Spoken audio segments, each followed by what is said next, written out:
Hola a todos, ¿cómo están? Bienvenidos otra vez a estos videos tutoriales. Hoy vamos a presentar una unidad nueva que tiene que ver con el calor.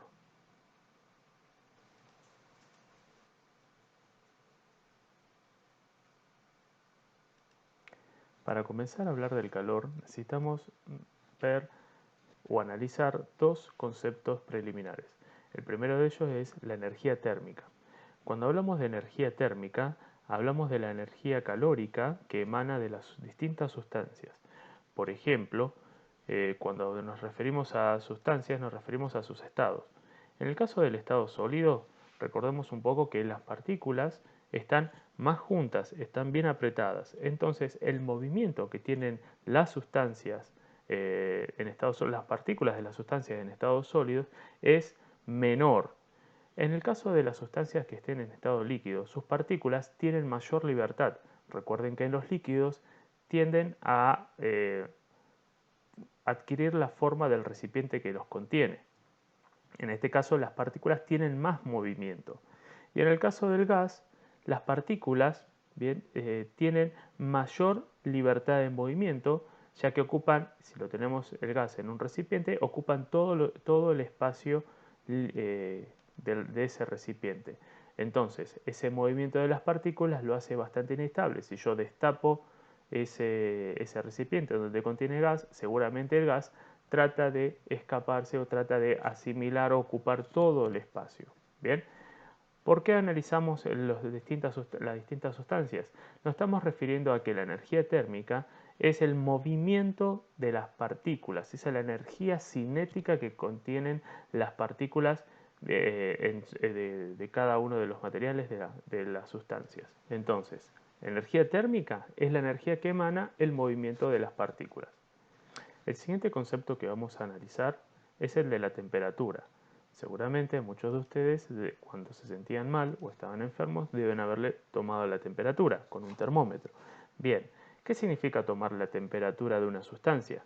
Significa saber cuánto vale en promedio, bien, la energía térmica de sus partículas.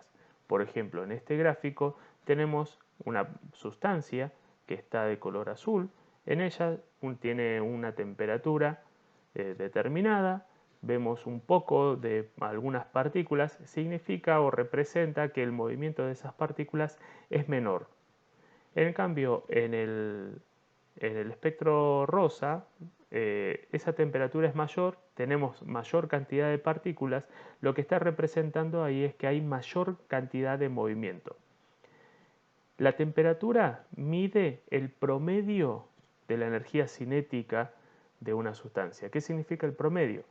Que nosotros no podemos ir con un termómetro partícula por partícula midiendo su energía cinética. Entonces, en general, en toda esa cantidad de sustancia que tenemos, las partículas tienen determinada cantidad de temperatura, tienen determinada cantidad de energía cinética. Eso es lo que significa medir la temperatura o la temperatura de alguna sustancia. Con estos dos conceptos de energía térmica y temperatura, podemos definir que el calor es la variación que tiene la energía térmica, bien, de una sustancia. ¿Cuál es la unidad de medida del calor? La unidad de medida del calor es la caloría.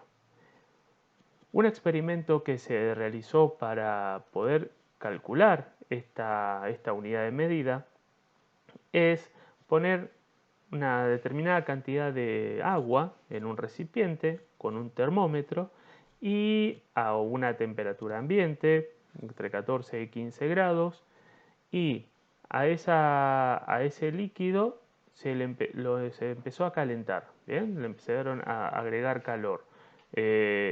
Cuando esa temperatura subió 1 grado, entonces se determinó que el calor necesario para calentar esa agua fue de 1 caloría. Por ejemplo, en la definición específica nos dice que la caloría es el calor necesario para hacer que 1 gramo de agua aumente 1 grado su temperatura, bien, de 14,5 a 15,5 a una atmósfera de presión. Así como como está la unidad de caloría, su múltiplo más utilizado es la kilocaloría. En este ejemplo podemos ver que el termómetro está marcando una determinada cantidad de temperatura y al agregarle calor, su temperatura puede elevarse a algunos grados centígrados.